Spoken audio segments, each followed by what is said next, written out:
carta del apóstol Pablo a los romanos vamos a ver la palabra de Dios en el capítulo 6, por favor, hermanos.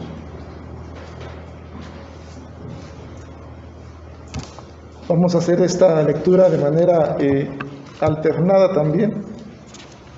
Conforme lo vamos encontrando, nos ponemos de pie para leer de los versículos 15 al 23. Romanos 6, del 15 al 23, comienzo yo, después me siguen y después oramos juntos a nuestro Dios. Dice la palabra de Dios así: ¿qué pues? ¿Pecaremos porque no estamos bajo la ley sino bajo la gracia? En ninguna manera. No sabéis que Dios le carne esclavos, no esclavos que sea de pecado para muerte, sea de obediencia para justicia. Pero gracias a Dios que aunque erais esclavos del pecado, habéis obedecido de corazón a aquella forma de doctrina a la cual fuisteis entregados. Y libertados del pecado, venisteis a ser siervos de la justicia. Hablo como humano por vuestra humana debilidad, que así como para iniquidad presentasteis vuestros miembros para servir a la inmundicia y a la iniquidad, así ahora para santificación presentad vuestros miembros para servir a la justicia. Porque cuando erais esclavos del pecado, erais libres acerca de la justicia. Pero ¿qué fruto teníais de aquellas cosas de las cuales ahora os avergonzáis? Porque el fin de ellas es muerte. Mas ahora que habéis sido libertados del pecado y hechos siervos de Dios, tenéis por fruto la santificación y como fin la vida eterna. Juntos, porque la paga del pecado es muerte, mas la dádiva de Dios es vida eterna en Cristo Jesús, Señor nuestro. Padre amado, gracias, Señor, te damos en esta mañana. Gracias, Padre, porque nos permites hoy disponer nuestros corazones para escuchar tu palabra. Padre, es en el nombre de Jesús que ruego, Padre Santo, que tu Santo Espíritu me dirija y me instruya. Que en cada uno de mis hermanos, Señor, juntos en este mismo sentir, nuestro corazón esté receptivo para poder recibir esta palabra tuya con amor. Que seamos abiertos en entendimiento espiritual, Señor. Que seamos también alentados en los corazones para poder poner por obra, Señor, lo que hoy quieres, Señor, decirnos a través de tu palabra. Padre, sea tu palabra prosperando en cada corazón nuestro, Señor, sabiendo y reconociendo que nunca volverá vacía, Señor, tu palabra, sino que siempre, Señor, hará, Señor, el propósito para el cual tú la has enviado. Señor, en el nombre de Jesús, queremos rogarte, pues, que nos ayudes y nos alientes para entender y abrazar tu palabra. En Cristo Jesús te lo pedimos. Amén. Pueden tomar su lugar, hermanos. Quiero, hermanos, comenzar con algunos textos bíblicos este mensaje, y lo quiero hacer de manera textual. No lo busque, más adelante lo buscará, yo le doy las citas, pero lo busca más tarde si gusta en casa, lo puede leer, por favor, ya sea para que usted lo tome o para que usted comparte el texto. Yo es algo que Dios pone en mi corazón desde hace algunos meses ya también, y se lo comparto en el amor del Señor. Hebreos 1:1 dice la palabra de Dios así: hace mucho tiempo Dios habló muchas veces y de diversas maneras a nuestros antepasados por medio de los profetas. Después el versículo 2 empieza diciendo que ahora por Jesucristo habla. Y después el versículo 3 dice: el Hijo irradia la gloria de Dios, expresa el carácter mismo de Dios y sostiene todo con el gran poder, y termino diciendo el texto, de su palabra. Es decir, solamente Dios va a irradiar esa gloria, va a expresar su mismo carácter a través de Jesucristo y va a sostener todo por medio de su palabra con su gran poder. El versículo, este es Hebreos 1, del 1 al 3, y Ezequiel 2, del 1 al 5, hermanos, se los quiero compartir. Quisiera yo que leyera en casa todo el capítulo de Ezequiel 2. Y solamente le voy a compartir los versículos primeros, los primeros 5. Levántate, hijo de hombre, dijo la voz, quiero hablarte. El Espíritu entró en mí mientras me le hablaba y me puso de pie. Entonces escuché atentamente sus palabras. Hijo de hombre, me dijo, te envío a la nación de Israel, un pueblo desobediente que se ha rebelado contra mí. Ellos y sus antepasados se han puesto en mi contra. hasta el día de hoy. Son un pueblo terco y duro de corazón. Ahora te envío a decirles, esto dice el Señor soberano.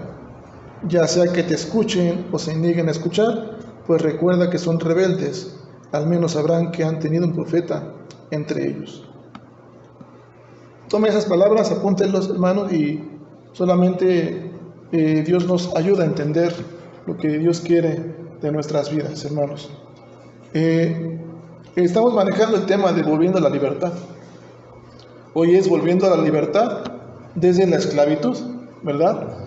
Y si usted se fija, ahí puse abajo otras, dice que eran los contratos, ¿no, hermano? Las letras chiquitas, aquí no tan chiquitas, ¿verdad? Pero dice desde la esclavitud y vamos hacia la libertad y la justicia.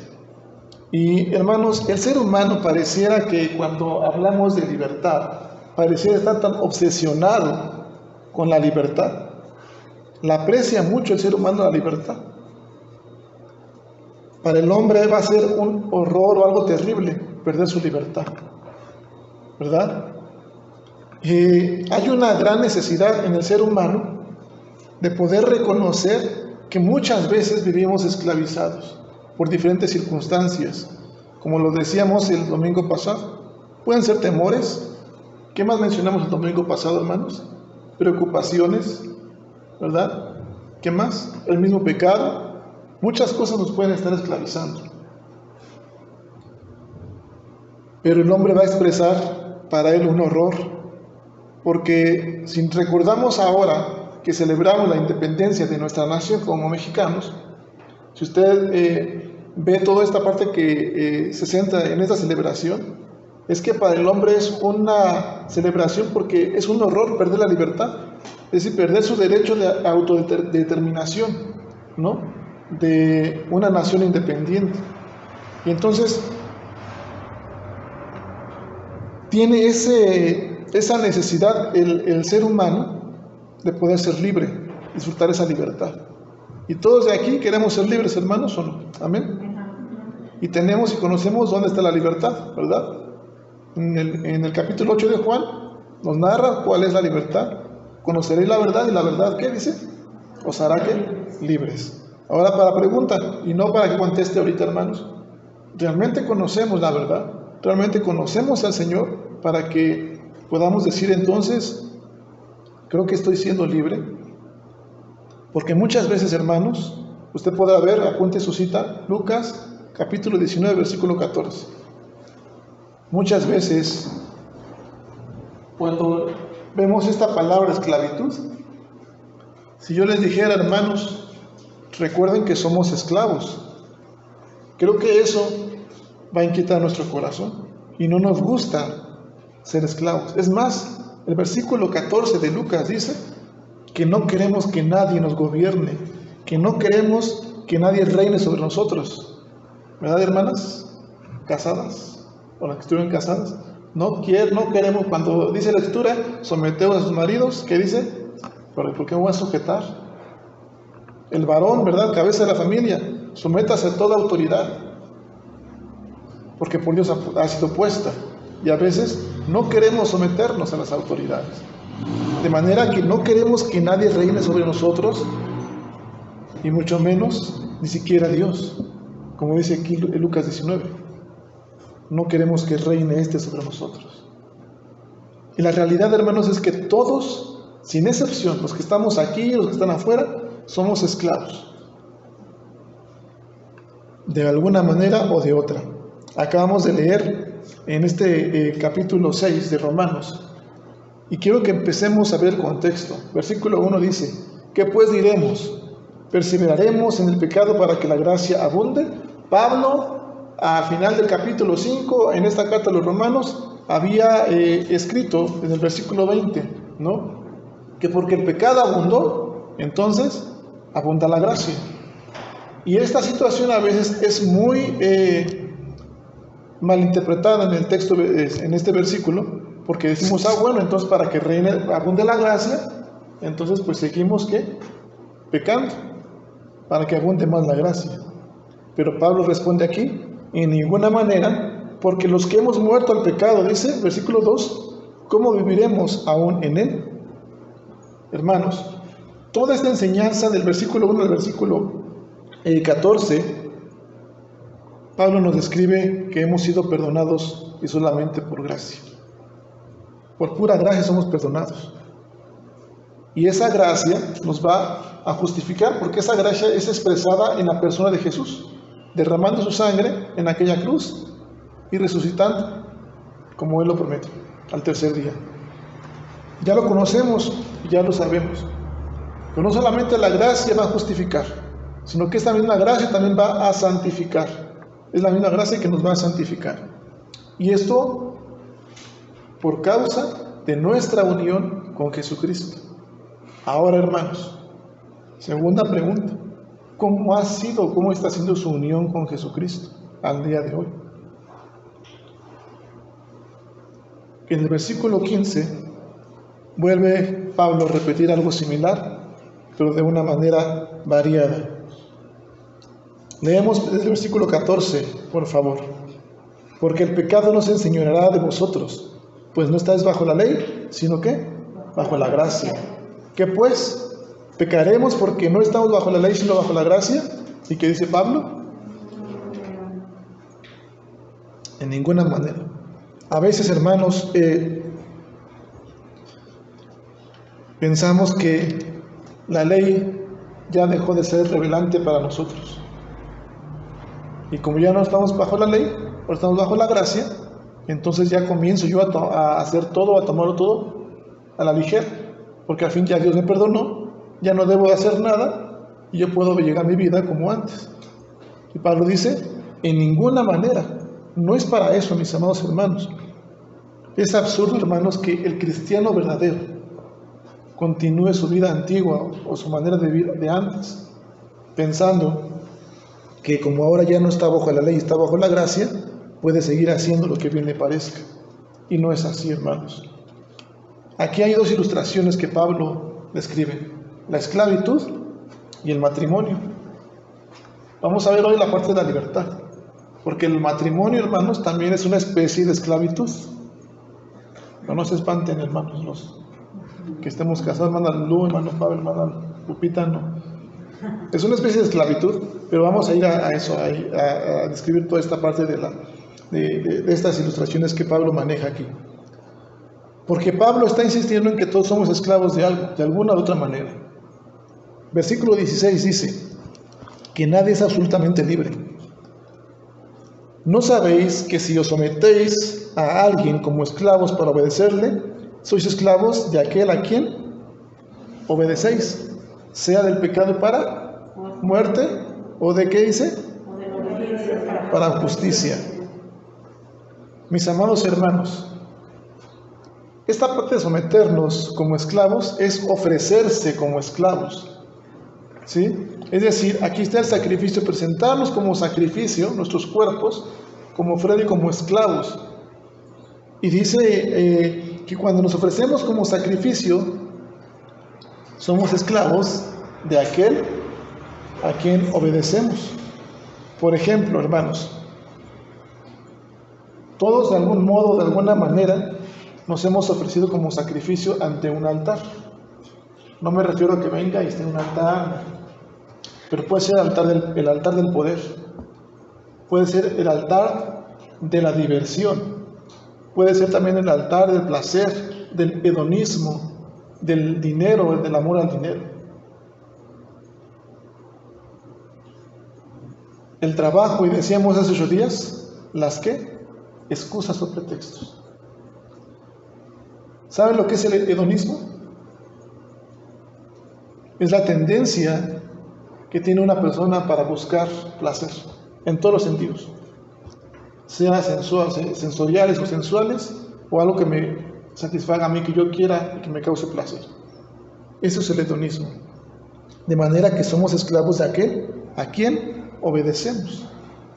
Ahora, no le estoy diciendo que si usted tiene un trabajo no obedezca a su patrón, tampoco es eso. Pero ahora conocemos las prioridades que tenemos como hijos de Dios. Estamos Pablo aquí hablando de que si nos hemos ofrecido como esclavos del poder, seremos esclavos y estaremos obedecidos solamente en busca de poder. estaremos solamente obedeciendo a esas voces. Si nos hemos ofrecido al altar de la diversión, ¿qué es lo que va a buscar el ser humano? Solamente ¿qué? Diversión, nada más. Ese va a ser su ambiente, el hedonismo, el amor al dinero. Algo que tenemos que entender, hermanos, que a veces nosotros interpretamos cuando hablamos de esclavos, que los esclavos eran capturados o que eran comprados por sus amos. Pero no solamente en la antigüedad había ese tipo de esclavitud, sino que el tipo de esclavitud que había en la antigüedad era que alguien se podía ofrecer como esclavo. Decía un escritor que la gente muy pobre se ofrecía como esclavo hacia una persona o hacia un amo, solamente con el fin de ser alimentado y ser cobijado. Esa es una esclavitud voluntaria. Y cuando la persona se hace esclavo, no había de otra más que obedecer ¿a quién? A su amo. Y habiendo obedecido, y bueno, habiendo hecho ya esclavo, ya no podías continuar con su libertad. Y muchos hoy día, muchos creyentes, es lo que hoy hacen. Conocen que están en comunión con Dios, que Dios es el dueño, pero continúan ¿qué? Con lo que piensan ellos que es su libertad, o lo que ellos desean que es libre, o de la manera de ser libre ellos. Y hermanos, un escritor, un teólogo que se llamó John Stott, dice que la obediencia es la esencia misma de la esclavitud. La obediencia es la esencia misma de la esclavitud. De modo que no hay ninguna persona absolutamente libre. Todos somos esclavos de algo, sea del pecado para muerte, ¿o qué? O de la obediencia para justicia. Mire, hermano y hermana, tenemos que entender algo importante. No importa si usted profesa con sus labios que Jesús es el Señor. No importa si usted se bautizó, si hizo su profesión de fe, si usted permanece activo en la iglesia, cada domingo por rutina, por costumbre, sino más bien su obediencia va a revelar quién es su verdadero amo. Es decir, lo que usted obedezca va a revelar en usted quién es su verdadero amo. Si es el poder, si es el amor al dinero, si es el hedonismo, si es el placer, si son las excusas, ¿verdad? O si es Dios. Pues solamente su obediencia va a revelar quién es su verdadero amo en usted. Y solamente hay dos alternativas, hermanos. Nada más hay dos. ¿Qué dijimos? ¿Esclavos de quién? Del pecado para muerte, o de la obediencia para justicia. Juan 8:34, ¿qué dice, hermanos? Porque todo aquel que comete pecado, esclavo es del pecado. Y antes, en los textos anteriores, dice ahí, conoceréis la verdad, y la verdad que os hará libres. ¿Por qué no me siento libre? ¿Por qué no tengo libertad? ¿Por qué siento que me esclaviza la preocupación, la ansiedad, la amargura, la tristeza? Quizás no conocemos al Señor. Quizás no conoce usted a Jesús y está obedeciendo a otras voces, y por eso las preocupaciones vienen en el tiempo de la prueba. Ahora, hermanos, no solamente es que no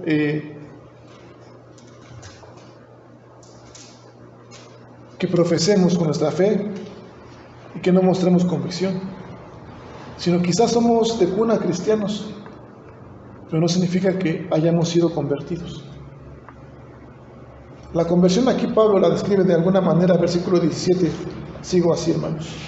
Dice, pero gracias a Dios, que aunque erais esclavos del pecado, habéis obedecido de corazón a aquella forma de doctrina a la cual fuisteis, ¿qué?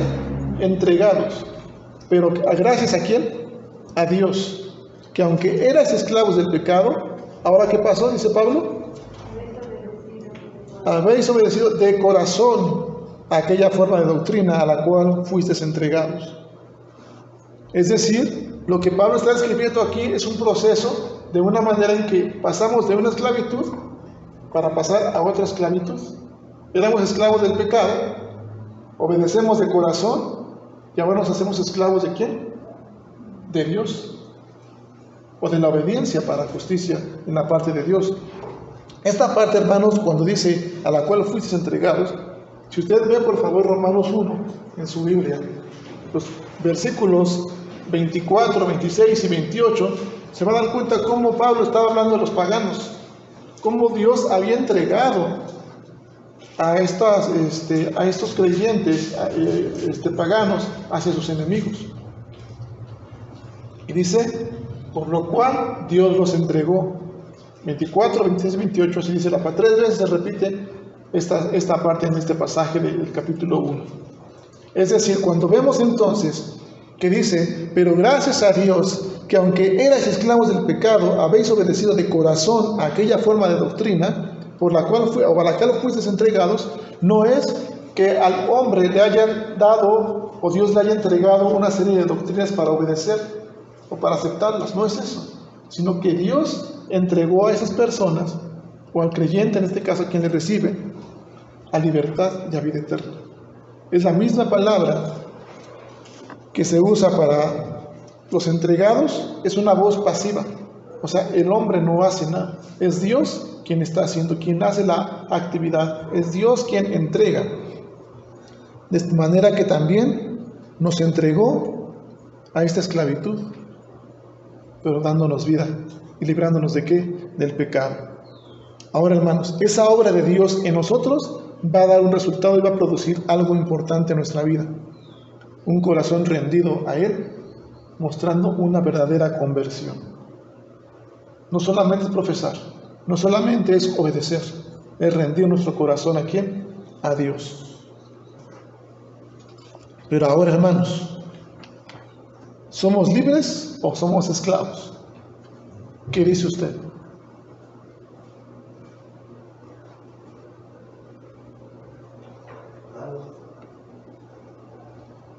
La ley, hermanos, es un código de conducta para la gente libre.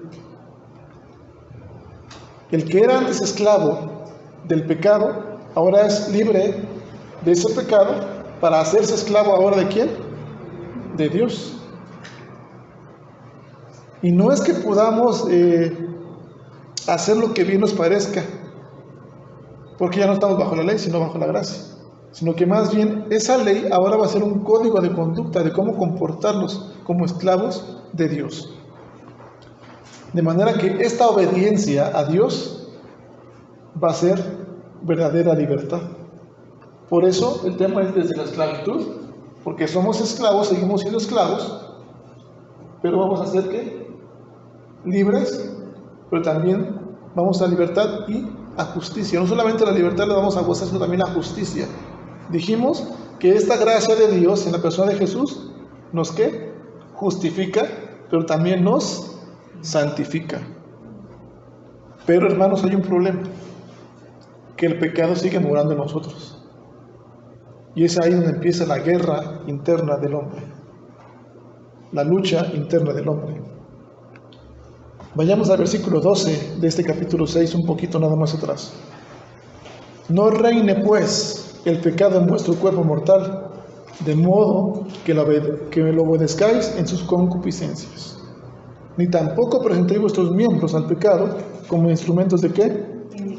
Sino presentaos vosotros mismos a Dios como vivos entre los muertos, y vuestros miembros a Dios como instrumentos de justicia. Quiero que se imagine algo, hermano. Cuando comenzamos el proceso de la conversión, o cuando somos convertidos, imagínese usted que su cuerpo se convierte en un castillo. Es un castillo su cuerpo, donde en un castillo hay un rey. El rey está sentado en el trono. Es nuestro Dios. También quizás no sé, el rey tiene sus servidumbre, sus sirvientes, vamos a llamarles siervos. Entonces, cuando usted se convierte o tiene esa verdad de conversión, su cuerpo se convierte en un castillo del cual Dios está sentado en ese trono como rey de su vida. ¿Sí? Y esos siervos son nuestros deseos. Pero también hay el adversario.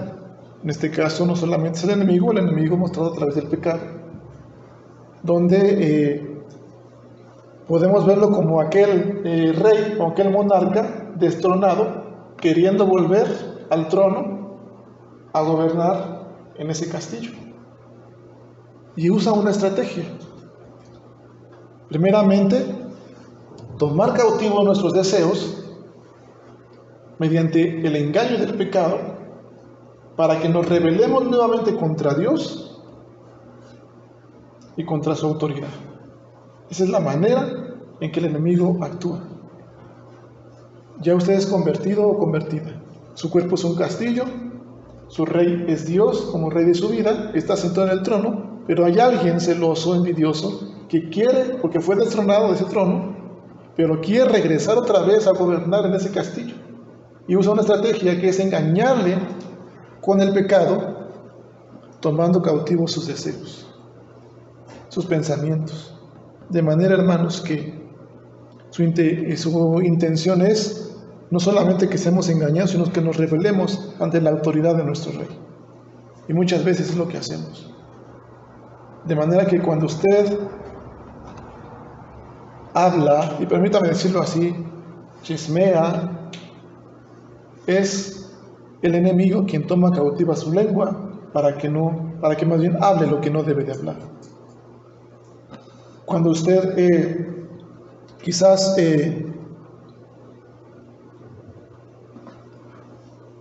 tiene otro pensamiento de pecado, cuando un hombre mira codiciosamente a una mujer, entonces este enemigo toma cautivo ese pensamiento y ese deseo para engañarle, ¿verdad? Y podemos hablar así de otros diferentes temas: el amor al dinero, el poder, circunstancias que son pecado. Pero dice Pablo, versículo 13: tampoco presentéis vuestros miembros al pecado como instrumentos de iniquidad, sino presentaos vosotros mismos a Dios como vivos entre los muertos, y vuestros miembros a Dios como instrumentos de justicia. Termino con lo siguiente, hermano. Sigo leyendo del versículo 19 al 21. El versículo 18 dice: y libertados del pecado venisteis a ser siervos de ¿qué? De la justicia. Ahora, versículo 19 dice: hablo como humano por vuestra humana debilidad, que así como para iniquidad presentáis vuestros miembros para servir a la inmundicia y a la iniquidad. ¿Qué dice ahora? Asimismo, ahora para santificación presentad vuestros miembros para servir a la justicia. Es decir, así como nosotros antes, cuando éramos pecadores, cuando practicábamos el pecado, presentábamos nuestros cuerpos para inmundicia, para iniquidad, así ahora convertidos, siendo esclavos ahora de Dios para esa libertad, entonces tenemos que presentar nuestros cuerpos para santificación, dice, y para servir ¿a quién? A la justicia, para servir a Dios. Versículo 20 al 20, el 19, el 20-21 dice: porque cuando eras esclavos del pecado, eras libre acerca de la justicia. Pero ¿qué fruto teníais de aquellas cosas de las cuales ahora os avergonzáis? Porque el fin de ellas es muerte. El pecado, mis amados hermanos, nos va a llevar hacia la muerte y la separación con Dios. Versículo 22. Mas ahora que habéis sido libertados del pecado y hechos siervos de Dios, tenéis por vuestro fruto ¿qué? La santificación, y como fin la vida eterna.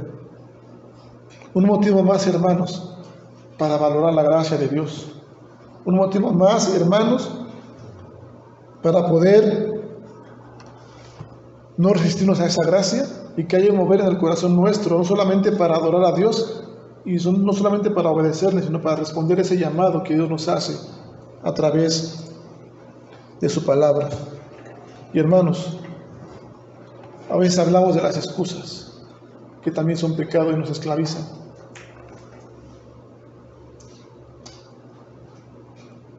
Tenemos que recordar lo que veíamos el domingo pasado.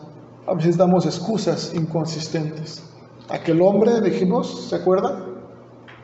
Que cuando iba a comprar un terreno, fue invitado a una cena, pero no iba a hacer una buena compra porque ni siquiera había luz para que él revisara el terreno. A lo mejor le iban a dar menos, él iba a comprar 1 hectárea y le van a dar a lo mejor nada más 10 metros. No consideró eso. Puso más en primer lugar que su compra de ese terreno. Aquel hombre que iba a comprar sus yuntas también. Quizás iba a comprar unas yuntas pintas. A lo mejor le iban a dar, en vez de borregos, otro tipo de ganado. No iba a poder revisar bien porque era de noche. Aquel hombre que era recién casado puso en primer lugar ¿qué? A su esposa, puso su excusa a su esposa. Me acabo de casar, me voy a casar. En vez de decir a su esposa, me invitaron a una cena, acompáñame. Excusas inconsistentes que damos. Mi amado hermano y hermana, permítame decirle, y yo le comparto lo que también fui enseñado por la palabra de Dios. Cuando algo ponemos por excusa, hermanos, sea bien material, sea familiar, pueden tener los hijos, puede ser el esposo o la esposa. Si eso Dios ve que es un estorbo para que él reciba la adoración, para que usted acuda a adorar a Dios, Dios lo puede quitar de su vida, que no sea un estorbo más. Tengamos cuidado y no pongamos excusas inconsistentes, hermanos. Aquel hombre, dice la Escritura, ¿qué pasó después? Más que aquellos convidados que no quisieron, son los primeros, ya no alcanzaron lugar. Y quienes estaban afuera en las plazas, incluso aquel que no era digno de ese banquete, fueron los que tomaron esa bendición. Usted no deje pasar las bendiciones, hermanos, que se le presentan en la vida. Y tengamos cuidado cuando ponemos algún pero. Yo siempre le digo a mi esposa cuando platicamos o tenemos algunas diferencias, ya sea ella o yo, podemos clamar un pero creo que tenemos que darnos cuenta cuando es un pero y a quién estamos dando ese pero. Versículo 23, y termino con esto, hermanos. Porque la paga del pecado es muerte, mas la dádiva de Dios es vida eterna en Cristo Jesús, Señor nuestro. La paga es el salario, ¿no, hermanos? Hermano Pavel, usted tiene su personal y le paga lo que merece tal persona, ¿verdad? Asimismo Dios dice, la paga del pecado, el salario, lo que usted merece, lo que merecemos es que morir, porque somos pecadores. No solamente el que nos ha sido imputado, sino el que le añadimos nosotros todavía al practicarlo, y merecemos ¿qué? Muerte, es lo que merecemos. Pero dice la palabra de Dios, mas la dádiva de Dios es ¿qué? Vida eterna en Cristo Jesús. La dádiva es lo que usted y yo no merecemos. Sin embargo, Dios en su soberanía y en su misericordia y en su amor infinito nos da, que es vida eterna en Cristo Jesús. Ahora, hermanos, esta carta y este versículo 23 muchas veces lo usamos para evangelizar a gente inconversa. ¿Sabe usted que esta carta a quién está dirigida? No a inconversos, está dirigida a creyentes. Y no es que sea malo que lo usemos para evangelizar, no, pero que hemos de entender y reconocer que el propósito no es evangelizar en ese texto, sino es santificarnos, santificar al creyente. De manera, hermanos, que entendamos esto, compartamos en nuestras familias, compartamos a aquella persona y recordemos que si merecíamos la muerte por el pecado, hoy tenemos la dádiva de Dios, que es vida eterna. Y esa dádiva de Dios nunca será quitada, porque dice la palabra más adelante en el Evangelio de Juan, que nadie arrebata las ovejas de la mano de Dios. Ahora otra parte en la Escritura dice que si creemos en el Señor Jesucristo, y está aquí afuera, Seremos salvos. ¿Quiénes? Nosotros y la casa, la familia. Así que compartamos, no dejemos de orar, hermanos. Pero ahora hay algo importante que yo debo decirle. La vida, hermanos, es como la neblina de San Santiago, capítulo 3. La neblina de pronto la vemos y de pronto se desvanece.